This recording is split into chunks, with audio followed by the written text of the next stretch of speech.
Bem-vindos ao canal Neville Goddard Universo Quântico. Que bom ver você por aqui! Se ainda não é inscrito, inscreva-se no canal. E lembre de ativar o sininho para receber todos os vídeos novos. Já deixa o like nesse vídeo, isso fortalece o canal e ajuda essa mensagem a alcançar mais pessoas que estão nessa mesma busca. Se quiser apoiar esse trabalho de forma mais direta, é só clicar em assinar e fazer parte do clube de membros. Muito obrigada! Agora vamos ao conteúdo de hoje que preparei com carinho para todos. O assunto desta noite é o mordomo. Quando falamos aqui de Deus, estou falando da sua maravilhosa imaginação humana. É disso que a Bíblia fala, na verdade, quando fala e nos conta sobre Deus. Deus, o Criador, é como pura imaginação em mim. Ele está agindo nas profundezas do meu ser, subjacente a todas as minhas faculdades, incluindo a percepção, mas flui para minha mente superficial, menos disfarçado na forma de fantasia produtiva. Douglas Fawcett. Enquanto estou sentado aqui ou aqui em pé, apenas pensando, planejando e tramando, isso é Deus em ação. Consigo vê-lo melhor quando simplesmente sonho e me lembro do meu sonho. Agora, esta noite, chegamos a esta história maravilhosa que deixa todos os estudiosos perplexos. Não li um único comentário sobre ela em que eles concordem. Eles admitem que o manuscrito mais antigo continha a história, não é uma inserção. Não encontramos nenhum manuscrito que não a contenha, e, até onde conseguimos encontrar esses manuscritos, ele contém a história do mordomo. Vocês a lerão no capítulo 16 do livro de Lucas. Paulo nos diz, em sua carta aos Coríntios, que pede a todos os que o seguiram que o considerem um mordomo dos mistérios. 1 Coríntios 4 versículo 1. Mas, vejam, a palavra mordomo mudou de significado. Quando vocês e eu falamos de mordomo hoje, como o dicionário define, é simplesmente uma pessoa que cuida das propriedades e bens de outra pessoa. Embarcamos em um navio e o mordomo-chefe é responsável pelos serviços ou provisões. Esse é o seu. Nesse momento fica um silêncio. Ora, esse não é o significado de mordomo como era usado na Bíblia. A palavra mordomo na Bíblia é guarda do chiqueiro, guardador do porco. E o porco sempre foi o símbolo do Salvador e Redentor do mundo. Bem, o único Salvador, como lemos nas Escrituras. Eu sou o Senhor teu Deus, o Santo de Israel, o teu Salvador. E além de mim não há Salvador. Isaías 43 versículo 3, 11. Esta palavra é simplesmente Yod-He-Vav-He, que pronunciamos como Jeová. Não há outro Salvador. A tua própria e maravilhosa imaginação humana, que é a grande. Simbolizada no mundo como um porco. Agora, como mordomo, tens de guardá-lo, vigiá-lo e cuidar dele. Agora, isso pode ser levado às profundezas da alma do homem, como deve ser. Aqui está a história. Havia um homem rico que tinha um administrador, e foram acusados de que ele estava simplesmente desperdiçando seus bens. Então, ele chamou o administrador e disse: "O que é isso que ouço sobre você? Preste contas da sua administração, pois você não pode mais ser administrador." E o administrador, vendo que estava desempregado, disse a si mesmo: "Estou velho demais para cavar e sou orgulhoso demais para mendigar." E foi isso que ele fez. Ele chamou todos os devedores do seu senhor e disse ao primeiro: "Quanto você deve ao meu senhor?" E ele respondeu: 100 medidas de azeite.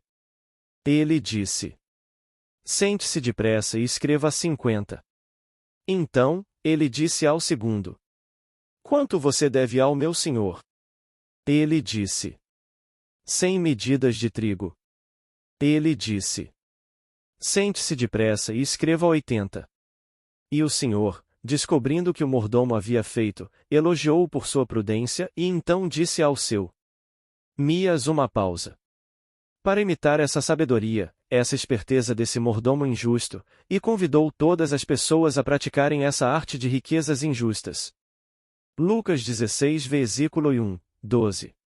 Então ele disse: "Se vocês não forem fiéis com as riquezas injustas, Quem lhes confiará as verdadeiras riquezas? Pedindo a todas as pessoas que imitassem. Mas, em certo nível, você pensaria que Deus está incentivando o roubo e a desonestidade. Para que você entenda que Deus faz tudo, todas as partes, Ele está tentando fazer com que você exercite sua imaginação, pois isso é Deus. Portanto, qualquer coisa que o faça exercer esse poder que é somente Deus, Ele o convida a fazê-lo. Então, deixe-me compartilhar com vocês uma história real. É do nível mais baixo, mas vocês verão usando-a sabiamente, superando todos os chamados sábios que o cercavam. Este é meu irmão Vitor, o ano é 1939, e meu irmão Vitor pressentiu a chegada da guerra. Ele é um homem de negócios, em muitos negócios. Ele também é um abastecedor de navios, onde navios. Nova pausa é feita. Em certas companhias marítimas. Bem, é um acordo internacional. Quando um navio chega ao porto, eles podem ter qualquer coisa que você tenha e pagar por isso do próprio bolso. Ele nunca paga impostos sobre os produtos que compra. Seja um cigarro, uma garrafa de bebida alcoólica ou toneladas de mercadorias, se eles precisarem e você tiver o suprimento, você abastece os navios, mas é isento de impostos. Você obtém lucro com seu produto, mas não pode pedir que ele pague o imposto, portanto, você também está isento de pagar impostos.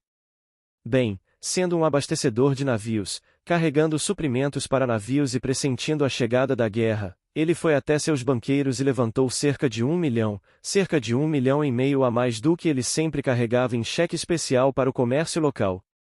Isso era para estocar suprimentos para os navios que chegavam.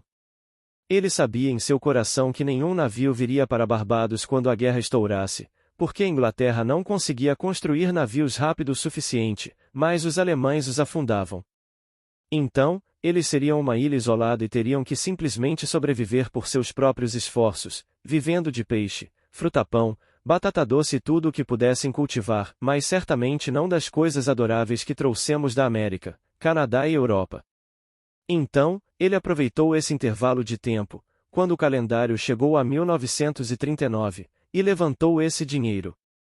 Ele alugou todo o espaço que conseguiu encontrar, além de seus próprios armazéns, e os encheu até a borda com todas as mercadorias do mundo que ele sabia que as pessoas locais iriam querer conforme a guerra progredia.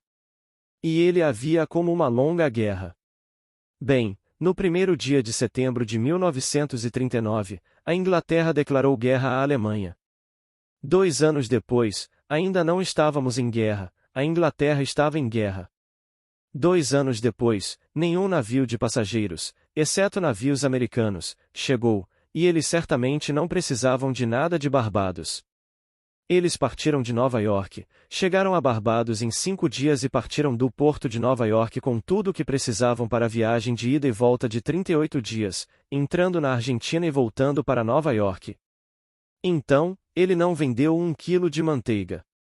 Ele sabia disso, mas carregava uma enorme quantidade de mercadorias. 2 anos depois, ele foi ao governo. Veja bem, quando você toma emprestado $1.500.000, você está carregando taxas de juros altíssimas. Não são apenas alguns centavos, e o banco cobra esses juros quando devidos, e você ainda deve o principal. Então, ele foi ao governo e explicou os fatos da vida, e ele tinha uma enorme quantidade de mercadorias esperando por navios e não havia navios. O governo perguntou: "O que você propõe fazer a respeito?" "Ah", disse ele, "eu gostaria que o imposto fosse pago e vendido localmente aos comerciantes." "Sim, eu dividirei com eles. Eles podem ficar com a parte deles, eu fico com a minha parte, e nós simplesmente deixaremos o povo da ilha desfrutar. Lá, ele ficará sem uso por 2 anos." O governo disse a ele: "Vou visitá-lo com os comerciantes e discutir isso com eles." Os comerciantes foram à casa do governo e ouviram a história, e todos se alegraram. Eles disseram: "Não. Nós o temos exatamente onde o queremos, ele está congelado, e então vamos expulsá-lo de." Outra pausa. "Ele é nosso pior concorrente, ele é o maior contribuinte, ele pode arrecadar esse dinheiro, e agora nós realmente o temos onde o queremos, ele está congelado." Eles deram seu veredito final. Não é a resposta ao seu pedido. O governo então chamou meu irmão, pediu-lhe para vir à casa do governo, e ele contou a história que acabei de contar a vocês. E meu irmão o lembrou que os contribuintes pagavam seu salário, ou seja, o governo. Ele disse: Nós pagamos o seu salário e a sua manutenção. A coroa o nomeia, você não foi eleito, a coroa o nomeou por 4 anos, mas nós, os contribuintes de Barbados, pagamos o seu salário, e você sabe que é um salário altíssimo.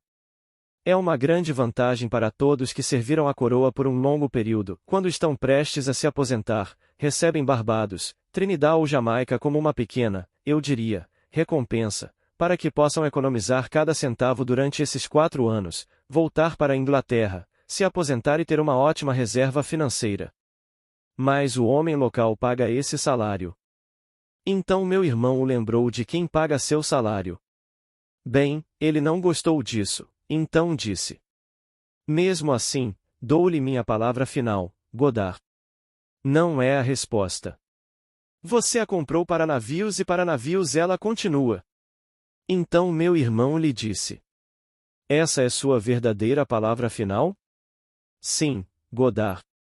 Ele disse: Bem, eu lhe dei sua última chance.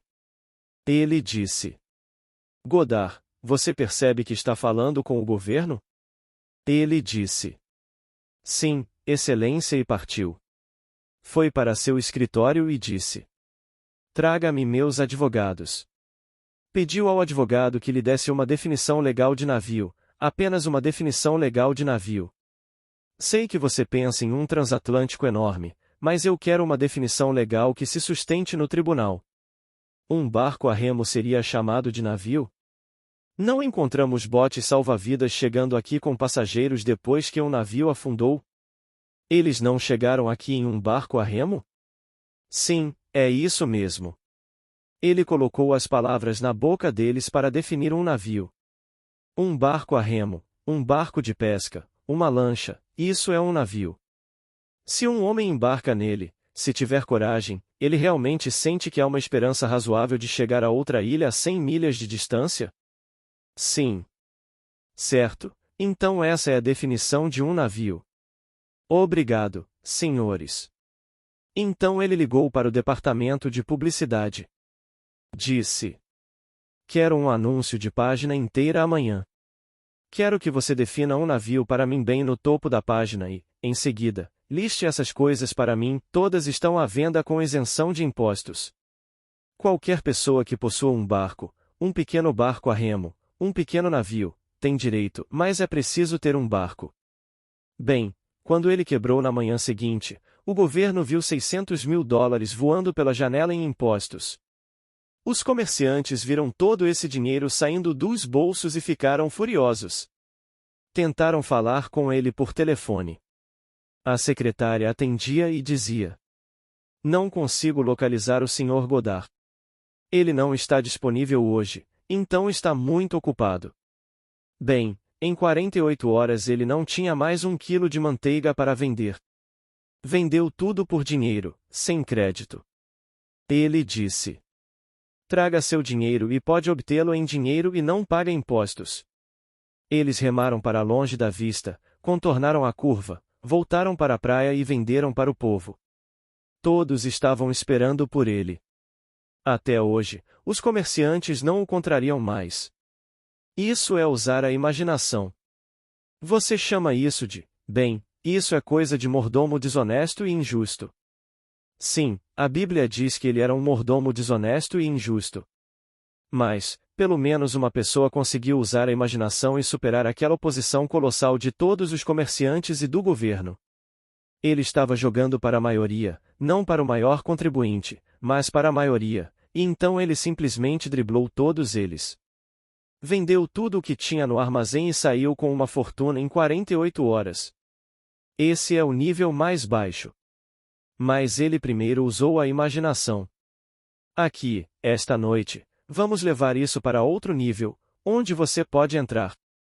Você não está vendendo manteiga, você não tem uma loja, mas é assim que você a usa. Ele disse: Não penseis que vim revogar a lei e os profetas, não vim para revogar, mas para cumprir. Mateus 5 versículo 17. Agora, destacamos um pensamento marcante que você não poderia deixar de notar. Ele disse: Vocês ouviram o que foi dito antigamente. Não se deve cometer adultério. Mas eu lhes digo, que todo aquele que olhar para uma mulher com intenção impura, já cometeu adultério com ela em seu coração. Mateus 5 versículo 27. Ele eleva isso desse nível para o psicológico, agora é um ato imaginal, criativo. Ele está lhe dizendo que tudo o que você faz em sua imaginação está feito. Isso é Deus em ação. Então, devo imitar o administrador injusto? Sim. Bem, agora, quem é o administrador? O administrador é o guardião, o contador.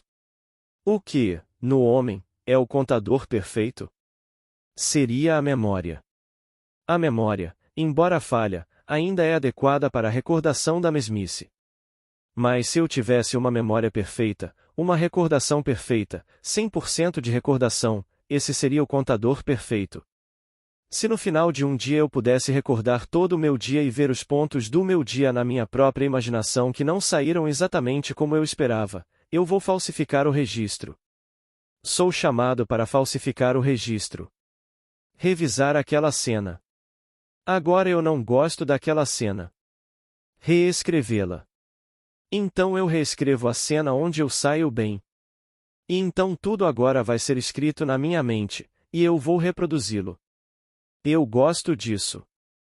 Então, em um caso eu não consigo fazer tudo, então eu faço 50%.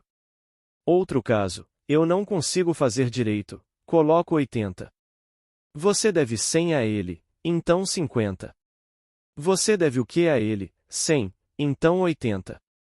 Então, há certas coisas em nossa vida que não conseguimos sentir, que realmente não superamos 100%, certo? Até que ponto você consegue superar isso? Um homem que ganha, digamos, $10.000 por ano e nunca ganhou mais do que isso, e você diz a ele que ele pode ganhar $50.000, você o deixa atordoado. Ele não consegue ganhar da noite para o dia, não consegue imediatamente. Ele poderia diminuir um pouco o ritmo e então pular de 10 para 15. Ele pode se sentir melhor com uma renda de 15 do que com uma de 50. Não parece natural para ele. Se você vivesse sempre em um cômodo e não soubesse o que é morar em seu próprio apartamento ou em sua própria casa, onde você sai de um cômodo e entra em outro cômodo, e tudo ainda é seu. Você vê um homem, ou uma mulher, que sempre viveu de forma muito tranquila e frugal em um cômodo, e ela realmente gostaria de algo maior, e você pinta um quadro para ela, algo mais, eu não diria palaciano, mas mais espaçoso, algo mais livre, ela se sentiria mais à vontade? Talvez 2 cômodos pareçam um salto enorme, 3, 4. Então mencione um apartamento de 6 cômodos, eles não poderiam aceitá-lo, é muito grande, uma responsabilidade muito grande. Então, você simplesmente o modifica até o ponto em que se torne natural para você. Mas o mordomo nesta imagem é a memória. Lembre-se do que o mordomo é, ele é o guardião de um porco, e o porco é o símbolo do Salvador do mundo. Mas em quem você está trabalhando? Você está trabalhando apenas em si mesmo. Para o Salvador do mundo. Ouça as palavras. Eu sou o Senhor, teu Deus, o Santo de Israel, teu Salvador. E além de mim não há Salvador. As palavras traduzidas como Eu sou o Senhor são simplesmente Eu sou o teu Eu sou. É realmente isso que é, e este é o Santo de Israel, o teu Salvador. Então, se estou observando e cuidando deste Salvador, simbolizado como um porco, observo as atividades do dia. A memória é o aspecto conservador da imaginação, portanto, invoco este servo, que é a memória, e peço à memória que se lembre do dia para mim, e a memória se lembra do dia. Eu repasso todas as cenas e as embelezo, transformo-me em algo um pouco melhor, aquela em algo um pouco melhor e, da melhor forma possível, simplesmente reviso o roteiro do dia. Sou chamado a imitar aquele registro falsificado. Imitar o homem que falsificou o registro. Por quê? Porque o próprio livro ensina apenas que a imaginação cria a realidade. É isso que a Bíblia ensina. Pensamos que estamos escondidos. Como nos diz o capítulo 8 de Ezequiel. Olhai para eles, todos na escuridão, e dizem a si mesmos, e ninguém nos vê, e estão fazendo coisas abomináveis dentro de si mesmos. Versículos 10, 13. Mas eles são vistos por si mesmos. Pensavam que ninguém nos via, mas o único que os via eram eles mesmos, então sabiam exatamente o que estavam fazendo. Mas, como agiram na escuridão e no silêncio, não acreditaram que isso criaria o fato externo para confirmá-lo. Então, aqui, quando somos chamados a imitar o administrador injusto, isso significa simplesmente que, no final do dia, quando o registro estiver diante de mim, revisá-lo e simplesmente pegar cena após cena, e quando me deparo com uma cena desagradável, reescrevê-la, torná-la compatível com uma cena adorável, algo que eu gostaria de ter encontrado da primeira vez. Realmente não importa agora que sei que posso falsificá-la e fazê-la aparecer, e então o dia não está perdido. Se eu não fizer isso, penso. Bem, agora é passado. O presente. Vou esquecê-lo e tentar fazer melhor amanhã. Mas o presente não está recuando para o passado, o presente está avançando para o futuro para nos confrontar, seja gasto ou investido. Ou eu invisto este momento ou o gasto. Se eu descobrir que o gastei, posso, pelo uso da minha imaginação, chamá-lo de volta e não gastá-lo, mas investi-lo. Chamá-lo de volta. Então, podemos chegar ao ponto mais baixo, como meu irmão chegou. Mas, pelo menos, ele usou a imaginação. Agora, ele o chamou de homem prudente, disse. Eu elogio muito o administrador infiel por sua prudência. Se você procurar a palavra prudente no dicionário ou a palavra providente. Porque ambas são realmente a mesma coisa. Lembro-me do Sr. Hoover quando, há uns 4 anos, quando ainda estava neste mundo conosco, lhe perguntaram a que atribuía seu sucesso. Ele era um menino muito pobre, trabalhou para se formar na faculdade em Stanford e não tinha dinheiro. Ele não tinha apenas uma grande reputação e muito a admirar neste mundo, mas milhões, e ele disse, em resposta à pergunta: por causa da providência. Agora, você pode pensar que algo lhe sorriu. Não. Procure no dicionário, o homem prudente e providente olha longe e sacrifica o presente pelo futuro. Prudência. Observar, poupar. Planejamento providente, fazer e, ainda assim, gastar muito para atender às demandas do futuro. Aqui está essa mente. Volto ao meu irmão. Não pagou dividendos por anos, ele simplesmente sacrificou o presente pelo futuro. Ele sabia do que precisava de dinheiro, e muito.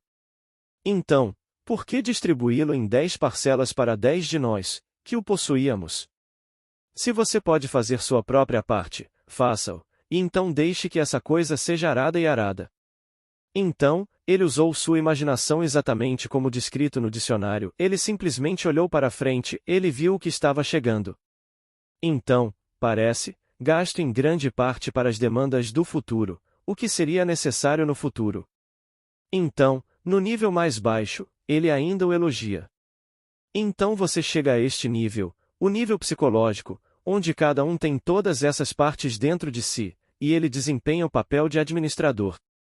Então, sentado em casa esta noite, antes de se aposentar ou quando estiver na cama prestes a se aposentar, reveja o dia e revise as cenas que teve com um grupo de pessoas, ou a correspondência que recebeu, ou os telefonemas que recebeu, e se não corresponderam ao seu padrão do que você queria, pegue o fone mais uma vez e revise-os como você quer que sejam, como se você os tivesse ouvido assim.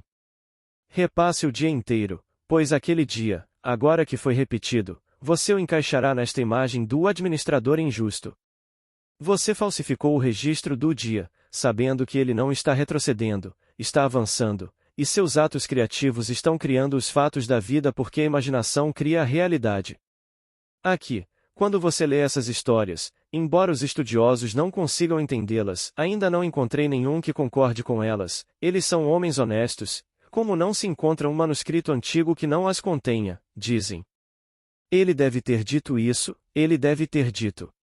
Mas eles desconhecem o significado antigo da palavra mordomo e a tratam da maneira moderna, como meu irmão. No entanto, ele não pretendia isso quando Paulo disse para considerá-lo o mordomo dos mistérios. Os mistérios se desdobravam em Paulo e ele era um mordomo. Ele guardava os mistérios de Deus e tentava transmiti-los imaculados, intocados, a todos aqueles que o ouvissem e dissessem exatamente o que ele queria dizer com este ou aquele mistério ou aquele outro. Agora, talvez você não tenha tido a experiência dos grandes mistérios. Espero que confie que eu tive, e por isso você ouviu de alguém que teve a experiência. Confie em mim, eu lhe digo a verdade. Quando estou diante de vocês esta noite, sou testemunha da verdade da palavra de Deus. Sei que a ressurreição é um fato. Sei que o nascimento do alto é um fato. Sei que a paternidade de Deus é um fato. Sei que o sacrifício, o único sacrifício aceitável, é o próprio sangue, e sei que é um fato. No entanto, eu não trouxe sangue deste corpo, mas levei o sangue vivo ao Santo dos Santos. Conheço a história da redenção, que é sempre identificada quando saímos do Egito, aquele grande êxodo, e a serpente está sempre associada a esse êxodo. Eu sei que isso é verdade. Sei que a obra poderosa do Messias começa na descida da pomba, sei disso por experiência própria. Vocês que estão aqui esta noite, já me ouviram dizer isso inúmeras vezes, mas até meu último suspiro, ainda terei que repeti-lo inúmeras vezes. Pois o que neste mundo poderia me interessar mais do que dizer que sou um administrador dos mistérios de Deus, que todos eles são verdadeiros, cada um é verdadeiro.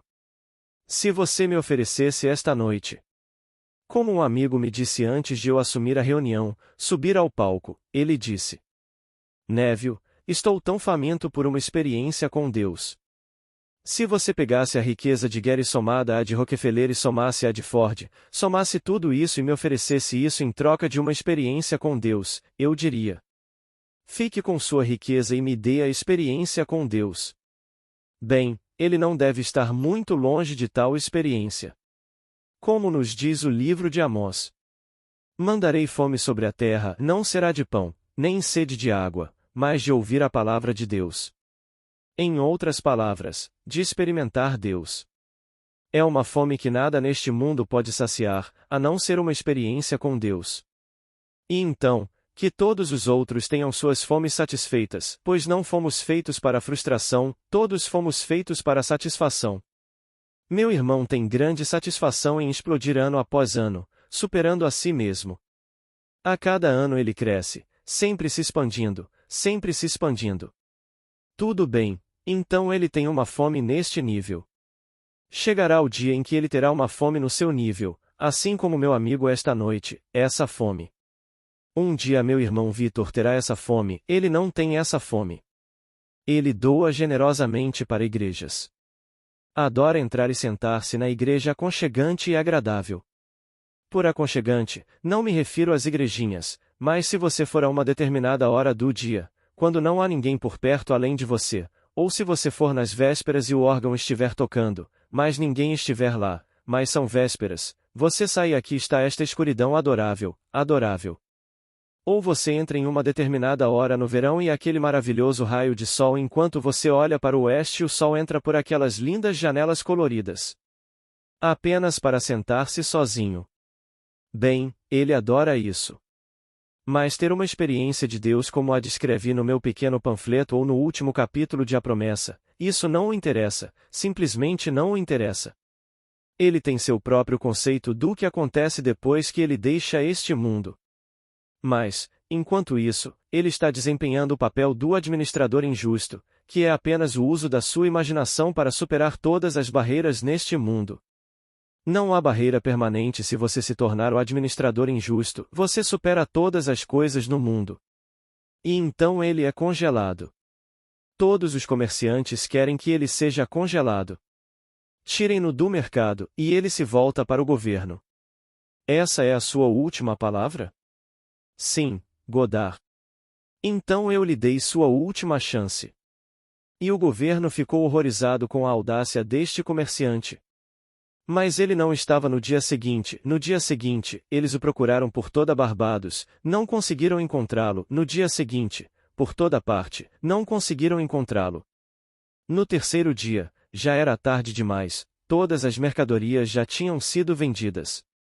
E os comerciantes não receberam nada, nem o tesouro, e eles poderiam ter arrecadado $600.000 em impostos sobre essas mercadorias.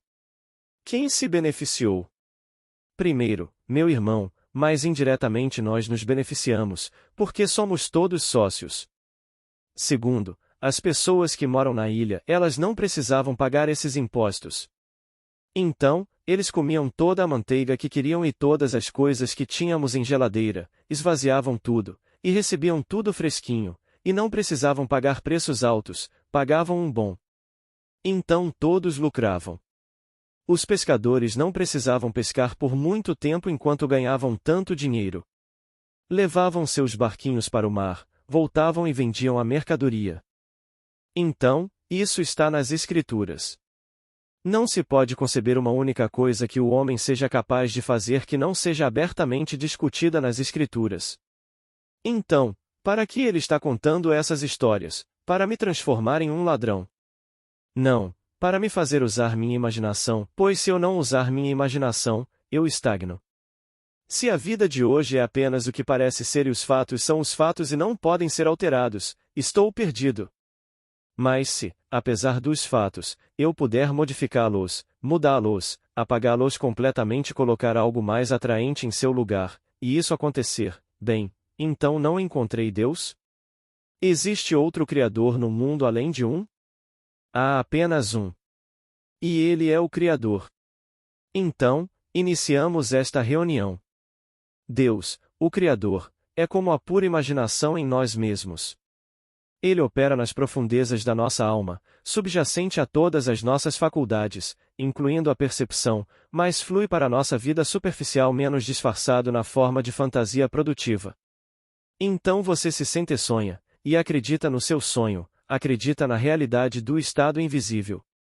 Sinta-o, vista-se com ele, torne-o real e veja como funciona. Se funciona, e funcionará, você não o encontrou? Você não encontrou seu Salvador? Ele era algo diferente de você? É por isso que Blake disse: eu contemplo as visões do meu sono mortal de 6.000 anos brilhando ao redor de suas saias como uma serpente de pedras preciosas e ouro. E então ele exclama, enquanto olha para a base e vê este ouro derretido: eu sei que sou eu mesmo, ó meu divino Criador e Redentor. Jerusalém. Ele se identifica com seu Criador e Redentor, não era outro. O homem está em busca de outro, e todos o desviam para o outro. Se você não viu a revista Time Atual, e eu não estou vendendo revistas, posso te dizer, a minha chegou hoje, vá para a página religiosa e leia as bobagens. Quer dar uma boa risada? Vire e leia, leia a estrutura ecumênica sobre indulgências, beije o anel do rei, ou melhor, o anel do papa. Você ganha 300 por isso, o de um bispo, apenas 50. Se você subir os degraus da Basílica de São Pedro de joelhos, um por um, rezar uma oração em cada um, você vai ganhar indulgências enormes por isso. Claro, você também tem que pagar por elas. Mas tudo isso é seu crédito, você está adquirindo mérito por todas essas coisas. Mas não pare por aí, vá em frente e leia a worship, a adoração, do ministro episcopal cujo nome é Boyd, Malcolm Boyd. Bem, eu mal podia acreditar que estava lendo. Olhei para o calendário, é 1965?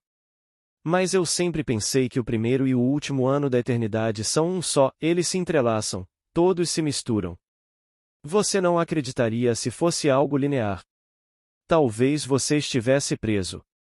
Mas se tudo é cíclico, e portanto você não consegue dizer qual é o começo e qual é o fim, você pode entender isso, que idiotas e os mais sábios dos sábios moram no mesmo lugar, no mesmo prédio.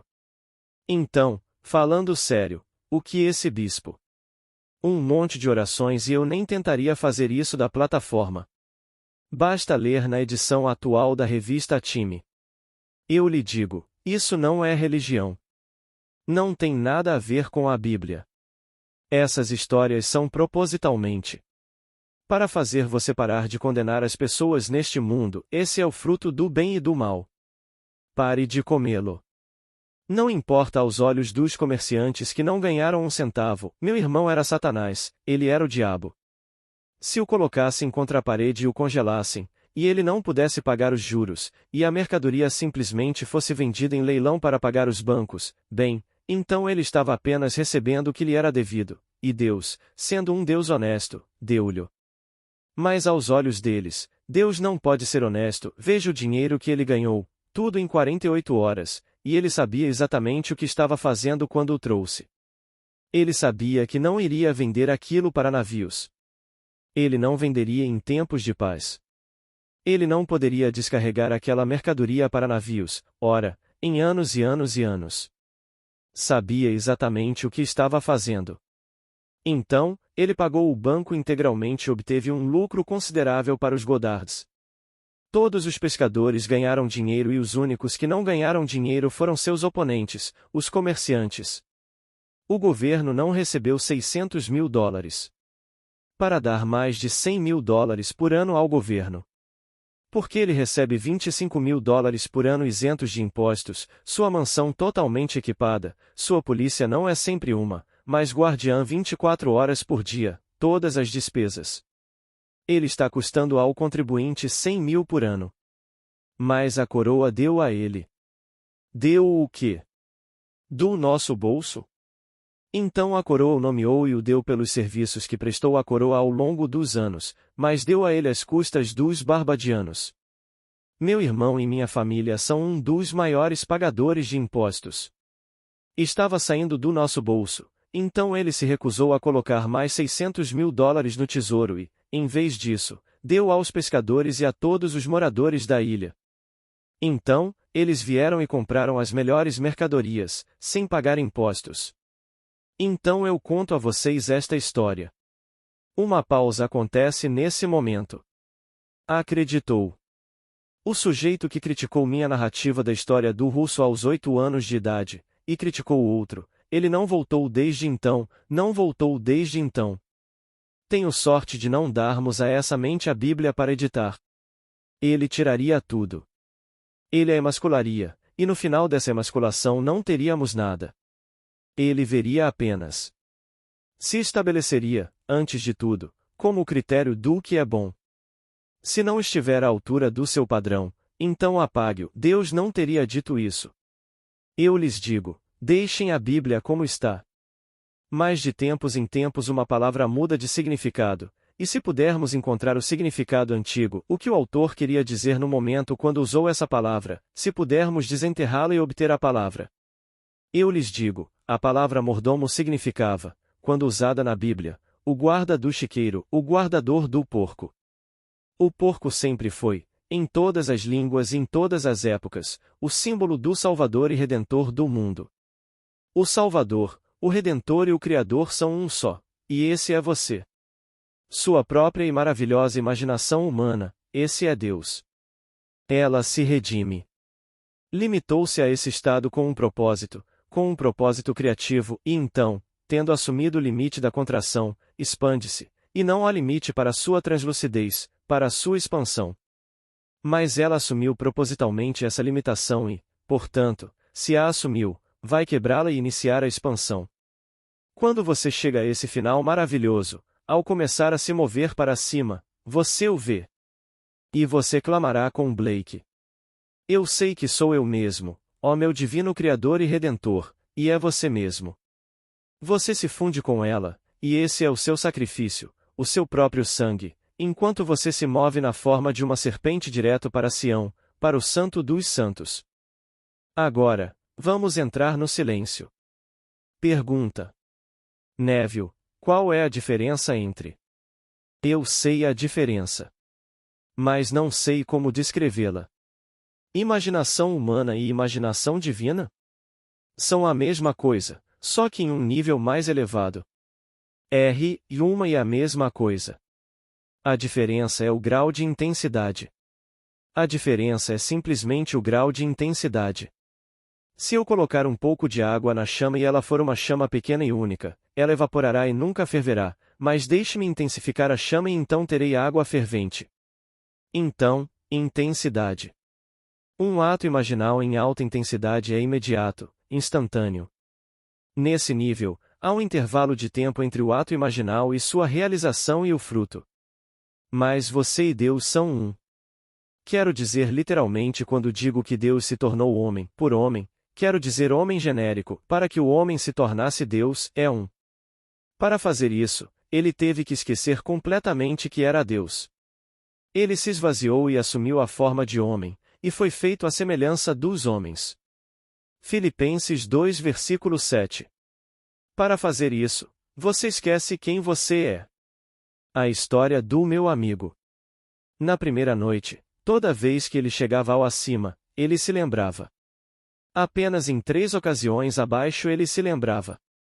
Mas ele sempre descia e esquecia, identificava-se com essa figura, e sabia que havia algo de que precisava se lembrar.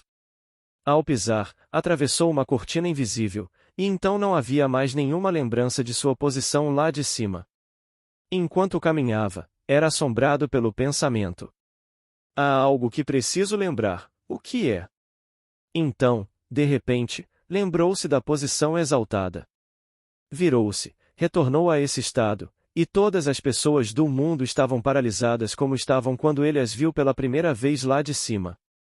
Mas ele desejava a experiência desse nível, desceu, mas sabia que o movimento de todo o vasto mundo dependia de seu movimento, e enquanto se movia, elas se animavam. É uma história real. Que visão maravilhosa! Hoje, um cavalheiro veio à minha porta e trouxe 11 maravilhosos relatos de casos da esposa dele, aquela com quem conversei na sexta-feira passada à noite, e pediu que ele, por favor, os entregasse a mim porque sei que você os tem, porque ele me contou sobre eles. Bem, hoje ele veio e trouxe 11, então eles contarão e ilustrarão lindamente a palestra de sexta-feira, que está dentro, aparece do lado de fora, está dentro, quando você ouve essas histórias, 11 delas. Posso não ter tempo para contar 11, mas ela me deu 11, todas em um passado recente. Pergunta: a consciência é considerada parte da imaginação ou? Resposta: sim, minha querida. Eu uso a palavra consciência em um livro, uso imaginação no outro. Prefiro imaginação, mas consciência não se pode evitá-la. Tento evitar o uso da palavra inconsciente, que para mim significa ausência de consciência. Embora não seja usada dessa maneira, ainda assim, para mim, não consigo entender como não significa a ausência de toda atividade psíquica. E não existe um ponto onde haja ausência. E eles parecem estar inconscientes aqui, mas eu estou muito consciente e vivo onde quer que eu esteja. O corpo, a vestimenta que uso, pode estar desmaiado, mas eu não estou. Onde quer que eu esteja, estou muito vivo, portanto, estou consciente, embora para alguém que veja a vestimenta eu possa parecer inconsciente para eles. Mas eles me localizam e me limitam ao ponto onde veem a vestimenta. Eu não estou lá. Pergunta: você afirmou que o único selado é você mesmo. Agora, em Apocalipse, diz: isso é uma explicação para isso? Resposta: são 12 em cada um. Multiplique 12 por 12 e você terá 144 mil. 144 mil devem ser salvos, então 12 vezes 12. Estão todos dentro de mim. Quando digo que estou selado, contenho todo dentro de mim, não há nada do lado de fora. Você parece do lado de fora, mas não é realmente. Todo o vasto mundo está contido no aparente um, e o pequeno indivíduo, essa pequena coisa aparente, é o todo, é tudo. Meu irmão Vitor, quando fez esse pequeno drama dentro de si, estava apenas em contato consigo mesmo, e superou o próprio eu. Eles pareciam andar do lado de fora como comerciantes, com outros nomes, indo para casa à noite, para famílias diferentes, tendo contas bancárias diferentes, respondendo a chamados diferentes. Mas ele fez tudo isso dentro de si. Ele ainda não sabe. Ele desempenha seu papel nesse nível, mas está exercitando a imaginação. Alguém perguntou uma vez a Napoleão: se você tivesse um oficial muito, muito honesto, extremamente honesto, que não mentisse para você se colocasse a cabeça dele num bloco, ele lhe diria a verdade, e você tivesse uma imaginação muito inteligente e vívida, isto é, se alguém tivesse essa imaginação vívida, mas não fosse totalmente honesto e você tivesse que se livrar de um desses dois, de qual você se livraria? Napoleão não pestanejou, ele disse. Eu atiraria no honesto, atiraria nele imediatamente. Ele não me serve. Executa uma ordem, mas consegue escapar dela com dificuldades? E então, é simplesmente usar sua imaginação. Isso não é para encorajar o roubo. Você não quer roubar. De quem você roubaria quando não há mais ninguém? Isso é você mesmo fragmentado e você joga isso contra seu eu fragmentado. No final, você não sai e faz isso. Você faz e à noite você faz isso. Sente-se e reveja o dia, e jogue como deveria ter sido jogado da primeira vez. Funciona. Agradeço a todos que chegaram até aqui. Comentem e compartilhem nossos conteúdos, isso me ajuda a levar esses ensinamentos a mais pessoas. Muito obrigada. Paz e bênçãos na vida de todos.